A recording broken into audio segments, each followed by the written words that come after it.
नक्की MTDC आहे काय, ते करतं काय. इन्फ्रास्ट्रक्चर जे पर्यटन स्थळाच्या ठिकाणाचे जे आहेत ना, इथला विकास करणं, प्रादेशिक पर्यटन योजना म्हणून जिल्हास्तरीयवरती काम करण्याची दृष्टीकोन, त्याची अंमलबजावणीचे काम करण्याचं काम हे MTDC मध्ये करत होतं. MTDCचे असे काही प्रयोजन आहेत का की जिथं महिला किंवा मागासवर्गीय उद्योजक असेल तर त्यांच्यासाठी विशेष काही सवलती आहेत? विशेष करून टुरिझम क्षेत्रामध्ये महिलांचं नेतृत्व यावं, महिलांनी टुरिझम प्रोजेक्ट उभा.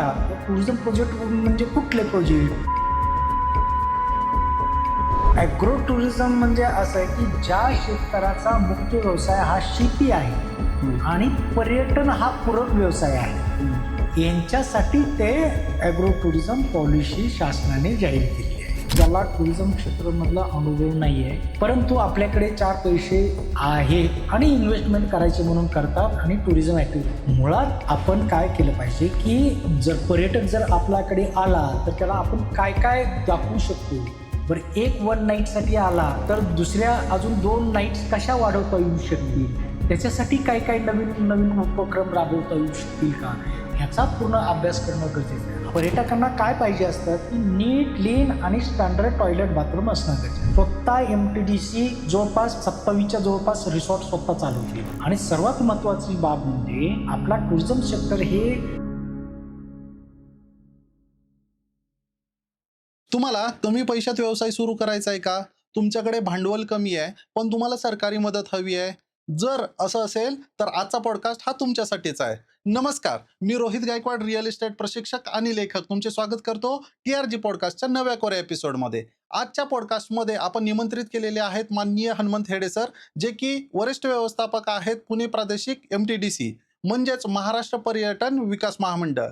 आजच्या पॉडकास्टमध्ये आपण जाणून घेऊया त्यांच्याकडूनच की ॲग्रो टुरिझम काय असतं, वेगवेगळ्या प्रकारचे धोरणं काय आहेत, पर्यटन व्यवसाय पुढील 5 वर्षात कोणत्या दिशेने जाणार आहे, एखादा युवक उद्योजक असेल, शेतकरी असेल, गृहिणी असेल, फार्मस्टे, होमस्टे याबद्दल आम्ही सविस्तर चर्चा केलेली आहे. वेळ न घेता चला तर मग सुरुवात करूया.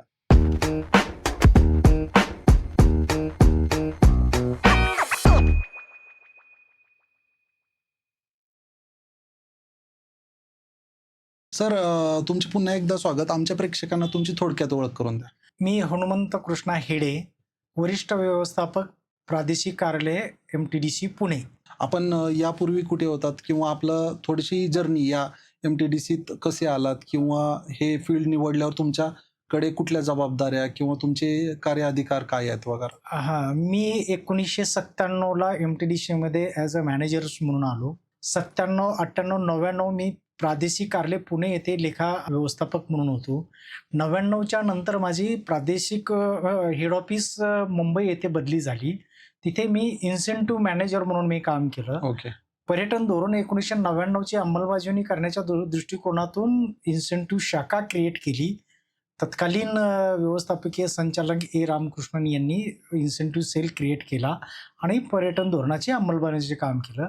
99 ते 2004 पर्यंत मी हेड ऑफिसमध्ये होतो. त्याच्यानंतर 2004, 5, 6 रिझर्वेशन शाखामध्ये डेक्कन ODC आणि रिझर्वेशनचं अकाउंट्स मी बघितलं.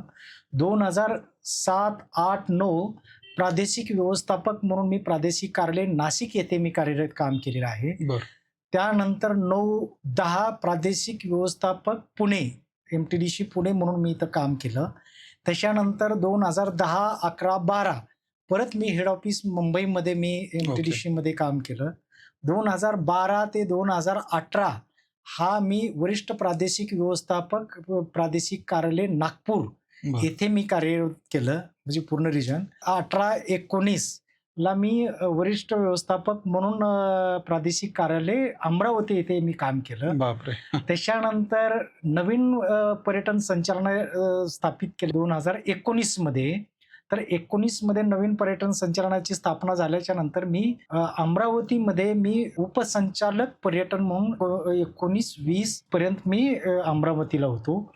आणि त्यानंतर माझी बदली उपसंचालक कोकण विभाग पर्यटन संचालनालयामध्ये कोकणामध्ये नवी मुंबईमध्ये 2020, 22, 23, 24 आणि 25 पर्यंत मी कोकण विभागाला होतो. 25 मध्ये मी प्रादेशिक कार्यालय पुणे येथे MTDC मध्ये वरिष्ठ व्यवस्थापक या पदावरती कार्यरत आहे. खूप छान. म्हणजे अख्खा महाराष्ट्रभरचा प्रवास आपल्या Yes, एकंदरीत yes, आहे. yes. आता आमच्या प्रेक्षकांना ऐकायला आवडेल सर, की एमटीडीसी आहे काय? ते करतं काय? आणि इन डिटेल्ड त्याचं वर्किंग कसं असतं? महाराष्ट्र पर्यटन विकास मंडळाची स्थापना जी झालेली आहे ती 1975ला स्थापना झालेली आहे. 20 जानेवारी 1975ला. पहिल्या व्यवस्थापकीय संचालका जी होत्या ते मालती तांबे वैद्य ह्या होत्या आणि त्यांच्या अधीनस्थ या एमटीडीसीची स्थापना झाली. एमटीडीसीची स्थापना झाल्यानंतर एमटीडीसी मध्ये पर्यटन क्षेत्रामध्ये जर काम करत जर असेल तर एमटीडीसीचे हे नाव होतं. मग एमटीडीसीचे हॉटेल, रिसॉर्ट, मोटेल्स, अपार्टमेंट हे चालवणं. त्याचप्रमाणे प्रादेशिक किंवा बेसिक इन्फ्रास्ट्रक्चर जे पर्यटन स्थळाच्या ठिकाणाचे जे आहेत ना, तिथला विकास करणं. प्रादेशिक पर्यटन योजना म्हणून जिल्हास्तरीयवरती कामं करण्याच्या दृष्टीने त्याची अंमलबजावणीचे काम करण्याचं काम हे एमटीडीसी मध्ये करत होतं.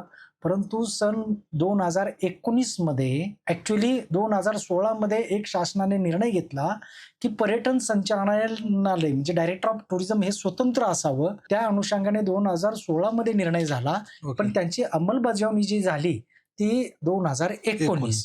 तर मग याच्यामध्ये एमटीडीसी कडले जे काही भाग जो आहे तो भाग डायरेक्टर ऑफ टुरिझमला गेला आणि एमटीडीसी कडे आजच्या घटकेला एमटीडीसी कडे फक्त की त्यांच्याकडे असलेल्या मालमत्ता hotel, resort, motel, apartment, hotel हे जे काही मालमत्ता आहेत त्याचा कमर्शियल नियोजन करणं, कमर्शियल निर्णय घेणं, ते चालवणं. काही स्वतः त्या प्रॉपर्टीचं एमटीडीसी चालवते, काही प्रॉपर्टी खाजगी उद्योगांना चालवायला देते आणि त्याच्यानंतर एमटीडीसीकडे दुसरे निवास व न्याहारी योजनेची नोंदणी करणं ही दोन कामं एमटीडीसीकडे आहेत. उर्वरित जी कामं आहेत म्हणजे की जसं फेस्टिवल आयोजित करणं, मीडिया प्लॅन म्हणणं, प्रसिद्धी, प्रचालन या ज्या गोष्टी आहेत ते डायरेक्टर ऑफ टुरिझमकडे आहे. ओके. शासनाचे जे काही धोरणं अंमलबजावणी जी करायची असेल ते डायरेक्टर ऑफ टुरिझमकडे आलेले आहेत. असे याच्यामध्ये दोन कामामध्ये दोन विभागामध्ये विभागणी झालेली आहे. आता तुम्ही सर धोरणांचा उल्लेख केला, तर कुठली धोरणं आहेत? काय आहे? पर्यटन आता तसं जर बघितलं की पर्यटन क्षेत्रामध्ये उद्योजकांना आकर्षित करण्याच्या दृष्टिकोनातून आणि इन्व्हेस्टमेंट जनरेट व्हावी, त्याचप्रमाणे एम्प्लॉयमेंट जनरेट व्हावी, बरोबर. त्या अनुषंगाने महाराष्ट्र शासनाने पर्यटन धोरण 2024 हे जाहीर केलेलं आहे. बरं. याच्या व्यतिरिक्त वेगवेगळे धोरणं झालेले आहे की जसं आई योजना असेल म्हणा किंवा जसं ॲडव्हेंचर टुरिझमचं धोरण असेल.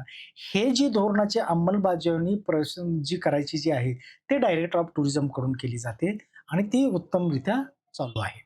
ओके. आता सर तुम्ही म्हटलं की उद्योजकांना एम्प्लॉयमेंट जनरेट व्हावी, तर एक्झॅक्टली टुरिझम बिझनेस सुरू करताना त्या व्यक्ती किंवा तुमच्याकडून बेनिफिट्स काय आहेत त्याला? कसं आहे की पर्यटन क्षेत्र असं क्षेत्र आहे की ज्या ठिकाणी पर्यटन क्षमता असेल अशा ठिकाणी खाजगी उद्योजक हर ठिकाणी एमटीडीसीचे हॉटेल, रिसॉर्टला इन्व्हेस्टमेंट करणं, ते चालवणं पॉसिबल होत नाही. म्हणून शासनाने काय केलेलं आहे की पर्यटन धोरणाच्या अंतर्गत जे कोण खाजगी उद्योजक या क्षेत्रात येत असतील तर या क्षेत्रामध्ये आल्याच्या नंतर त्यांना आम्ही बेनिफिट देतो. की उदाहरणार्थ आपल्याला रिसॉर्ट जर बांधायचा असेल किंवा इन्व्हेस्टमेंट करायची असेल रिसॉर्टमध्ये तर त्याला जमीन लागते. मग जमीन जर खरेदी करताना त्याच्यावरती स्टॅम्प ड्युटी जी आहे ती स्टॅम्प ड्युटी आपण काही ठिकाणी 50% आहे, काही ठिकाणी 100% एक्झम्पशन्स आहे स्टॅम्प Okay. ड्युटीचं. त्याच्यानंतर हॉटेल उद्योजकाला कॅपिटल सबसिडी दिलेली आहे. 20% ते 30% कॅपिटल सबसिडी दिलेली आहे. ते 5 वर्ष 7 वर्ष depend upon the location of the project त्याच्यावरती आहे. त्याच्यानंतर तिसरा जो आहे तो जीएसटी रिफंड आहे. 5 वर्ष 7 वर्ष 10 वर्ष म्हणजे स्टेट कंपोनंटचा जो बेनिफिट जो आहे तर तो बेनिफिट आपल्याला 5-7 वर्षापर्यंतचा बेनिफिट आहे. त्याच्यानंतर इंटरेस्ट सबसिडी दिलेली आहे 50 lakh 75 lakh depend upon the location of the project. म्हणजे महाराष्ट्रामध्ये कुठल्या ठिकाणी तो प्रोजेक्ट उभा राहत आहे. सिंधुदुर्ग जिल्ह्यामध्ये जर प्रोजेक्ट उभा राहत असेल तर त्यांना 10 वर्षापर्यंतचे बेनिफिट्स आहेत. ओके. पुणे या ठिकाणी पुणे विभागामध्ये जर असेल तर त्यांना 7 वर्षापर्यंत आहेत. म्हणजे त्याच्यात ABCD असे वेगवेगळे प्रकारचे असे झोन तयार केलेले आहेत. त्याच्यानंतर कमर्शियल इलेक्ट्रिसिटी जी आहे ती कमर्शियल रेट ऐवजी इंडस्ट्रियल रेट प्रमाणे आपण त्याचं रेम्बर्समेंट्स वगैरे डायरेक्टर ऑफ टुरिझम मार्फत केले जातात. म्हणजे असे 3-4 बेनिफिट्स आहेत. माझं असं सबमिशन असेल, की जर उद्योजकाने ₹100 जर टाकले या पर्यटन क्षेत्रामध्ये, तर ₹100ची प्रतिपूर्ती शासन कमीत कमी 5 वर्ष, 7 वर्ष, 10 वर्षापर्यंत आरामशीर वेगवेगळ्या माध्यमातून मिळेल, की जसं जी-एस-टीचा रिफंड असेल किंवा कॅपिटल सबसिडी असेल किंवा इंटरेस्ट सबसिडी असेल किंवा इलेक्ट्रिसिटीचा बेनिफिट्स असेल. अशा विविध ह्याच्यामधून बेनिफिटमधून त्याला तो प्रोजेक्टला फिजिबल होण्याच्या दृष्टिकोनातून ती इन्व्हेस्टमेंट आपल्याला रिकव्हर होऊ शकते. ओके. आता तुम्ही उल्लेख केला सर उद्योजक. आता समजा एम-टी-डी-सीचे असे काही प्रयोजन आहेत का, की जिथं महिला किंवा मागासवर्गीय उद्योजक असेल तर त्यांच्यासाठी विशेष काही सवलती आहेत? हां, ह्याच्यामध्ये विशेष काही सवलती ज्या आहेत महिलांसाठी, विशेष करून टुरिझम क्षेत्रामध्ये महिलांचं नेतृत्व यावं. महिलांनी टुरिझम प्रोजेक्ट टुरिझम प्रोजेक्ट म्हणजे कुठले प्रोजेक्ट? मग हॉटेल असेल, रिसॉर्ट असेल किंवा होमस्टे असेल किंवा ॲग्रो टुरिझम असेल किंवा टूर ऑपरेटर असेल, ट्रॅव्हल्स एजंट्स असेल, कॅरव्हॅन प्रोजेक्ट असेल किंवा एखादी छोटासा रेस्टॉरंट असेल. जे टुरिझम रिलेटेड प्रोजेक्ट जर करत असतील महिला, तर त्यांना शासनाने इंटरेस्ट सबसिडी दिलेली आहे. ओके. म्हणजे त्याच्यात 2च महत्त्वाच्या अशा अटी आहेत, की तो व्यवसाय महिलेच्या मालकीचा असावा, नंबर 1. हं. नंबर 2, त्या व्यवसायामध्ये कमीत कमी 50% किंवा त्यापेक्षा जास्त या महिला कार्यरत असल्या पाहिजेत. मग ह्या असा जर प्रोजेक्ट जर असेल, तर त्याला काय बेनिफिट्स आहेत? तर त्याच्यामध्ये 4.5 लाखापर्यंतची इंटरेस्ट सबसिडी, नंबर 1. नंबर 2, की ती किती टक्क्यापर्यंत असू शकेल? तर ती 12% इंटरेस्ट व्याजापर्यंत ते असू शकेल. किती वर्षापर्यंत बेनिफिट मिळेल? तर तो 7 वर्षापर्यंत. मॅक्सिमम किती लोन असेल? तर 15 लाख. म्हणजे थोडक्यात महिलेने जर 15 लाख एखाद्या बँकेकडून कर्ज जर घेतलं हॉटेल, रिसॉर्ट, मोटेल, अपार्टमेंट किंवा टुरिझम प्रोजेक्टसाठी, हं. तर त्यांना 15 लाखावरचं जी काही व्याज जी आहे, ती व्याजाची प्रतिपूर्ती ही पर्यटन संचालनालय डायरेक्टर ऑफ टुरिझमकडून दिली जाते. दिली जाते. ओके. जसं एवढे त्याची एक अट अशी महत्त्वाची आहे, की त्या महिलेने जे इन्स्टॉलमेंट बँकेचे जे आहेत, ते प्रिन्सिपल अमाउंट आणि इंटरेस्ट हे वेळेत भरणं गरजेचं आहे. आणि- व्याजाची जेवढी व्याज असेल, तेवढी प्रतिपूर्ती केली जाते. आता आपण ॲग्रो टुरिझम बद्दल बोललात सर या उत्तरामध्ये. तर ॲग्रो टुरिझमच्या नावाखाली बरीच लोक वेगवेगळ्या ॲक्टिव्हिटी करतात. ॲक्च्युअल ॲग्रो टुरिझम असतं काय? हे तुमच्याकडून ऐकायला आवडेल. ॲग्रो टुरिझम म्हणजे असं आहे, की ज्या शेतकऱ्याचा मुख्य व्यवसाय हा शेती आहे हं. आणि पर्यटन हा पूरक व्यवसाय आहे, हं. यांच्यासाठी ते ॲग्रो टुरिझम पॉलिसी शासनाने जाहीर केलेली आहे. आता ती किती क्षेत्रापर्यंत आहे, की एखाद्या क्षेत्र जे आहे शेतकऱ्याकडे कमीत कमी 2 एकर क्षेत्र. हं. 2 एकरपर्यंत किती रूम बांधता येतील? तर 4 रूम बांधता येतील. 2 ते 5 एकरपर्यंत किती रूम बांधता येतील? 6 रूम बांधता येतील. 5 एकरच्या वरती किती क्षेत्र जास्त असेल तर किती बांधता येऊ शकेल? तर 5 एकरच्या वरती किती जरी मोठं क्षेत्र असेल तर जास्तीत जास्त 8 room, hall, kitchen, dining hall या गोष्टी त्या शेतकऱ्याला होतात. शेतामध्ये ग्रामीण शैली जी आहे ना, हं. ती उभा करणं गरजेचं आहे. म्हणजे शहरातल्या लोकांना ग्रामीण कला संस्कृतीची जी प्रत्यय नसतो, तर ते अनुभवता एक्सपिरियन्शियल टुरिझम हे शेतामध्ये घडले जावं, ही त्या पाठीमागची भूमिका आहे. की उदाहरणार्थ जसं ग्रामीण भागामध्ये पूर्वी 12 बलुतेदार असायचे, बरोबर. त्याची प्रतिकृती किंवा एखाद्या वेळेस सण कसे साजरे केले जातात, गायी, म्हशी किंवा जनावरांची कशी जोपासना केली जाते किंवा पिकांचा कशी जोपासना केली, आपली भुईमुगाच्या शेंगा कुठून असतात, कधी पेरल्या जातात, मशागत कशी केली जाते, काय हे अनुभवजन्य जे टुरिझम जो कोण शेतकरी करत जर असेल, तर त्याला ते ॲग्रो टुरिझममध्ये रजिस्ट्रेशन डायरेक्टर ऑफ टुरिझममधून दिलं जातं. ओके. आणि साधारण किती दिवसात मिळतं हे प्रोसेस पूर्ण? आणि ही जी प्रोसेस जी आहे ती सर्वप्रथमतः अर्ज केल्याच्या नंतर 45 दिवसांमध्ये रजिस्ट्रेशन देणं कंपल्सरी आहे. ओके. प्रथमतः सर्व कागदपत्र जी आहे ते आपण ऑनलाईन वरती Upload. अपलोड करायचे. म्हणजे 7/12, 8चा उतारा, त्याच्यानंतर लाईट बिल, त्याच्यानंतर फूड लायसन्स एक लागतं. हे काही डॉक्युमेंट्सची लिस्ट असते. ती डॉक्युमेंट्स अपलोड केल्याच्या नंतर आणि ₹2,500 त्याची प्रोसेसिंग फीस आहे. हे सर्व अपलोड डॉक्युमेंट्स केल्याच्या नंतर त्या विभागातला डेप्युटी डायरेक्टर ते स्थळ पाहणी करतो किंवा त्यांचा अधिकृत कर्मचारी स्थळ पाहणी करतो. तो अहवाल प्राप्त झाल्याच्या नंतर ती खरोखरच तिथे ॲग्रो टुरिझम आहे का? का उगाच प्रायव्हेट रिसॉर्ट उभा केलेला आहे त्यांनी आणि ज्या शासनाने जे निकष घालून दिलेले आहेत त्या निकषामध्ये आहे का नाही आहे? अप्रोच रस्ता आहे का? पिण्याच्या पाण्याची स्वच्छता चांगली आहे का? या बाबी दिलेल्या रूम ज्या आहेत त्या चांगल्या नीट, क्लीन आहेत का? पर्यटकांच्या सुरक्षिततेच्या दृष्टिकोनातून तिथे उपाययोजना केलेल्या आहेत का? किंवा एखादा पर्यटक आजारी पडला तर त्याला कॉन्टॅक्ट नंबर त्या डॉक्टरचे तिथे ठेवलेले आहेत का? ह्याची एक पाहणी केल्याच्या नंतर तो रिपोर्ट आल्याच्या नंतर तो ॲग्रो टुरिझमचं 5 वर्षाच्या कालावधीसाठी प्रमाणपत्र डायरेक्टर ऑफ टुरिझम कडून दिलं जातं. आणि एखाद्याला या उद्योजकात यायचं असेल, आता त्याची रिकामी शेतजमीन आहे आणि त्याची शेती आहे, तर त्या केसमध्ये त्याला नाही मिळू शकत का मग ॲग्रो टुरिझम?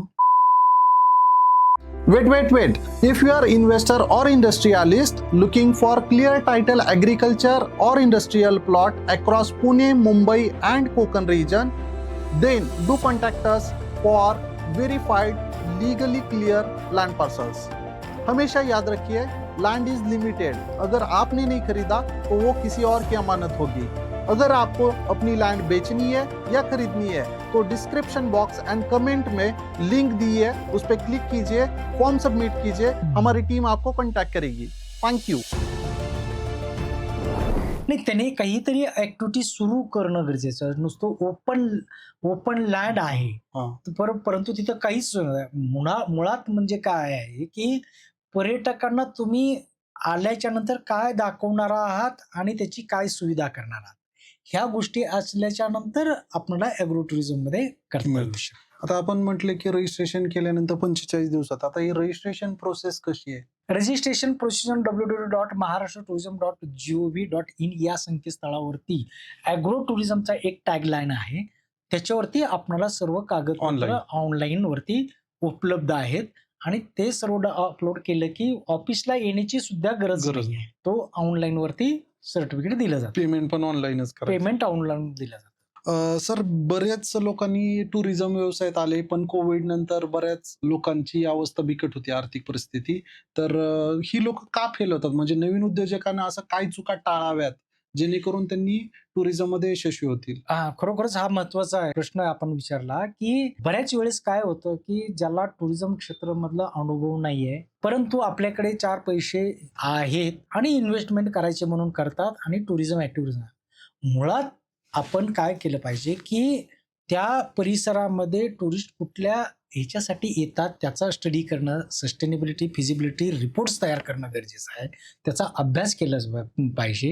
नंबर 1, तो प्रोजेक्टला अप्रोच रस्ता आहे का, तिथलं नेचर चांगलं आहे का, तिथे इन अँड अराउंड त्या परिसरामध्ये पर्यटकांसाठी काय आहे. जर पर्यटक आपल्याकडे आला तर त्याला आपण काय काय दाखवू शकतो.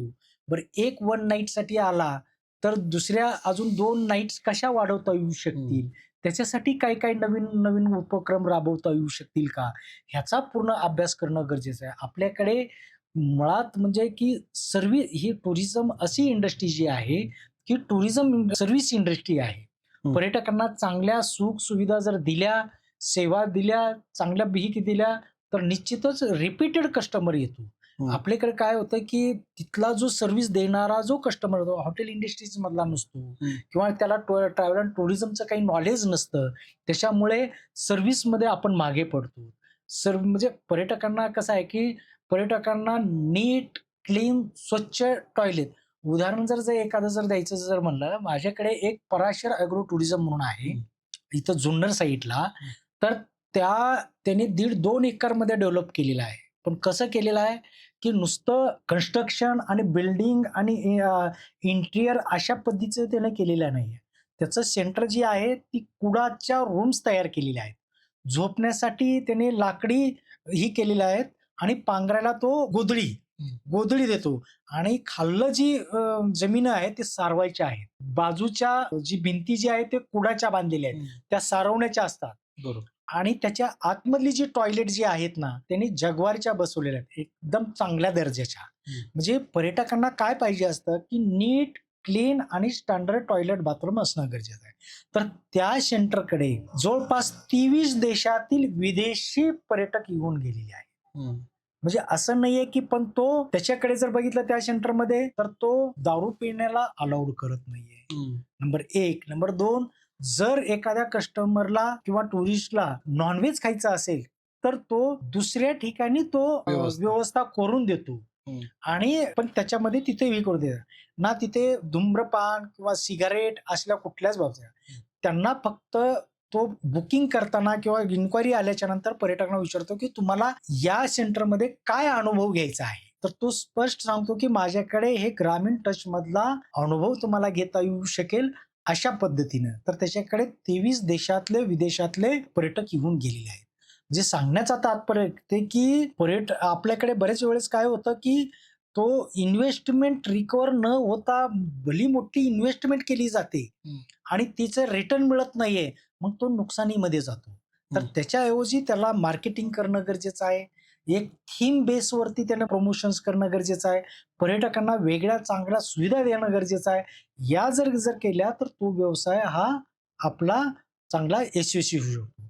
आणि सर्वात महत्वाची बाब म्हणजे आपला टुरिझम सेक्टर हे 121 दिवसाचाच आपला व्यवसाय आहे. 121 दिवसामध्येच जे काही आपल्याला वर्षभरामध्ये जे कमवायचे ते 121 दिवसामधून कमावं लागतं. उर्वरित ह्याच्यामध्ये जो परमनंट खर्च आहे तो 121 दिवसामधून काढावा लागतो. बरोबर. म्हणजे ह्याचा अर्थ असा आहे की बारकाईने जर अभ्यास जर आपण जर केला तर Saturday, Sunday, public holiday, Christmas एवढाच आपल्याकडे बिझनेस आहे. तर ह्याचाही विचार नवीन उद्योजकांनी करणं गरजेचं आहे. आता सर तुम्ही होमस्टेचा मगाशी उल्लेख केला, तर होमस्टेचे काही नियम आहेत का, की कोणी कुठल्याही प्रकारे म्हणजे हे शेतातच घर असलं पाहिजे की फ्लॅट सिस्टीम मध्ये पण होमस्टे बिझनेस होऊ शकतो, याबद्दल थोडी क्लॅरिटी द्या. कसं आहे की होमस्टे किंवा निवास व न्याहारी ऍक्च्युली ही जी योजना जी आलेली आहे की 1996 मध्ये बागची मॅडम म्हणून एमटीडीसी मध्ये व्यवस्थापकीय संचालिका होता, त्यांनी विदेशातली ही संकल्पना 1996 ला अंमलात आली. प्रत्येक क्षेत्रामध्ये किंवा प्रत्येक ठिकाणी प्रत्येक पर्यटन स्थळाच्या ठिकाणी एमटीडीसी किंवा शासनाला असे काही इन्व्हेस्टमेंट करणं किंवा रिसॉर्ट उभा करणं शक्य होत नाहीये. म्हणून त्यांचा विजन असं काय झालंय की बऱ्याच वेळेस असं आहे आपले ग्रामीण भागातले घरं जी आहेत ते मोकळे पडलेले असतात किंवा तिथला नागरिक हा शहरामध्ये गेलेला असतो आणि त्याचं घर तसंच असतं. मग त्या घराचा कसा वापर करता येऊ शकेल किंवा त्या पर्यटकांना त्याची सुविधा कशी निर्माण करता येऊ शकेल, म्हणून त्यांनी निवास व न्याहारी योजनेची संकल्पना आणली. त्यात बेसिक सिंपल आहे त्या घरामध्ये की जर दोन किंवा त्यापेक्षा जास्त रूम असतील, मॅक्झिमम 5 रूम जर त्याच्याकडे घरामध्ये असतील, एक स्वतःची रूम ठेवली आणि 4-5 रूम पर्यटकांसाठी जर तशा रूम जर असतील आणि त्याला नीट क्लीन अशा टॉयलेट्स बाथरूम्स व्यवस्थित जर केल्या तर अशा रूम्स सुद्धा पर्यटकांना उपलब्ध करता येऊ शकेल आणि ज्याच्यामुळे त्याला स्थानिक त्या माणसाला पण रोजगार मिळेल. नंबर 1.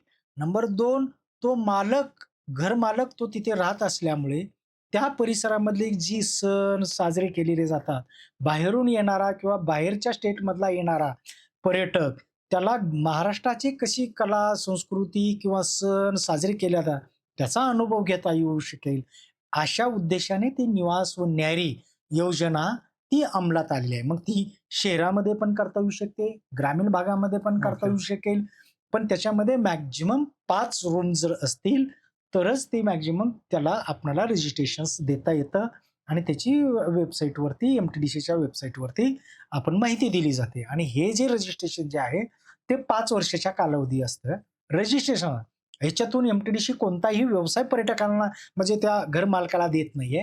ऑथेंटिक सेंटर किंवा होमस्टे आहे अशा पद्धतीचं रजिस्ट्रेशन दिलं, व्हेरिफिकेशन होतं. म्हणजे जेणेकरून बाहेरचा अननोन माणूस किंवा पर्यटक येतो तो कोणाच्या भरोश्यावरती राहू शकेल, तर बाबा येस की एमटीडीसीने तिथली स्थळ पाणी केलेली आहे, चांगली सुरक्षितता आहे, चांगल्या सर्व्हिसेस आहेत, म्हणून त्याला रजिस्ट्रेशन दिलेलं आहे, म्हणून तो त्या ठिकाणी अप्रूव्ड सेंटर आहे किंवा रजिस्टर सेंटर आहे असं. सर आता हे झालं जे नवीन व्यावसायिक आहे, समजा एखादा मोठा ब्रँड आहे, हॉटेलचा ब्रँड आहे आणि त्याला कोलॅबरेशन मध्ये यायचं आहे MTDC, तर असं काही आहे का उपक्रम की ज्याच्यामध्ये मोठ्या जागा असतील किंवा एक्झिस्टिंग इन्फ्रा असेल तुमचं, तर त्याच्यामध्ये बिझनेस ऑपॉर्च्युनिटी आहे? MTDC कडे जवळपास महाराष्ट्रामध्ये 130 प्रॉपर्टीज आहेत स्वतःच्या? स्वतःच्या MTDCच्या. मग हे काही लँड, ओपन लँड आहेत किंवा काही रिसॉर्ट आम्ही केलेले आहेत. स्वतः MTDC जवळपास 27च्या जवळपास रिसॉर्ट स्वतः चालवते. काही ठिकाणी रिसॉर्ट आहेत, काही ठिकाणी हॉटेल्स आहेत, काही रेस्टॉरंट्स आहेत, काही काही इन्फॉर्मेशन सेंटर आहेत. असे हे MTDC जवळपास 25-27च्या जवळपास प्रॉपर्टी स्वतः चालवते. उर्वरित जी काही प्रॉपर्टी जी आहेत त्या प्रॉपर्टी खाजगी लोकांना या क्षेत्रामध्ये इन्व्हेस्टमेंट करण्याच्या दृष्टिकोनातून आपण 30 वर्षासाठी किंवा 10 वर्षासाठी अशा आपण Lease करतो. लीज वगैरे लीज आउट करतो, की जेणेकरून ती प्रॉपर्टी त्यांनी ती चालवावी अशी. ओके. मग त्या केसमध्ये काय प्रोसेस असते किंवा त्या तुमच्याकडे कसं? केसमध्ये त्याच्यामध्ये की प्रथमतः जो आम्ही ओपन टेंडरमध्ये जातो, जो कोण जास्त लीज रेंट देईल त्याला ती प्रॉपर्टी दिली जाते. त्याच्यामध्ये फक्त आमचा एलिजिबिलिटी क्रायटेरिया काय असतो की त्याच्याकडे टुरिझम व्यवसाय करण्याचा अनुभव असावा. कमीत कमी 50 रूम किंवा 100 रूमचं हॉटेल, रिसॉर्ट, मोटेल काहीतरी असावं त्याच्यावर टुरिझम, जेणेकरून त्याला पार्टिसिपेट्स वगैरे.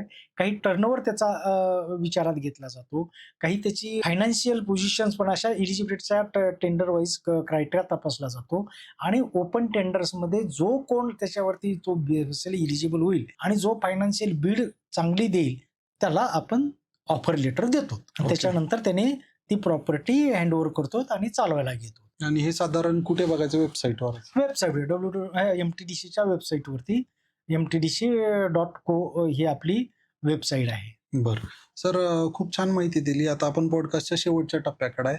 मला तुमचा एवढा दीर्घ काळाचा एक्सपिरियन्स आहे, तर एक सल्ला आमच्या प्रेक्षकांना द्यायचा असेल तर शेवटचा सल्ला तो काय असू शकेल? महाराष्ट्र पर्यटन हे अतिथी देवो भव या भावनेतून पर्यटकांना सेवा सुविधा देतं. तर चला पर्यटकांना महाराष्ट्र हा आपण अनुभव घेऊया आणि पर्यटकांनी पण महाराष्ट्राचा अनुभव घ्या. महाराष्ट्र हा विविधतेने नटलेला आपला प्रदेश आहे. आपल्याकडे बीचेस आहेत, हिल स्टेशन्स आहेत, त्याच्यानंतर धार्मिक पर्यटन स्थळं आहेत.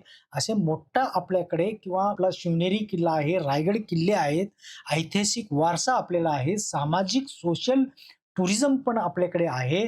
तर मी पर्यटकांना आव्हान करू इच्छितो की या चला की हा महाराष्ट्र आपण अनुभवूया. आणि पर्यटक उद्योजकांना आव्हान करू इच्छितो की खरोखरच पर्यटन क्षेत्र असं क्षेत्र आहे की ज्याच्यामध्ये मॅक्झिमम एम्प्लॉयमेंट जनरेट करता येऊ शकतं. नंबर 1, मॅक्झिमम इन्व्हेस्टमेंट त्याच्यामध्ये अट्रॅक्ट करता येऊ शकेल.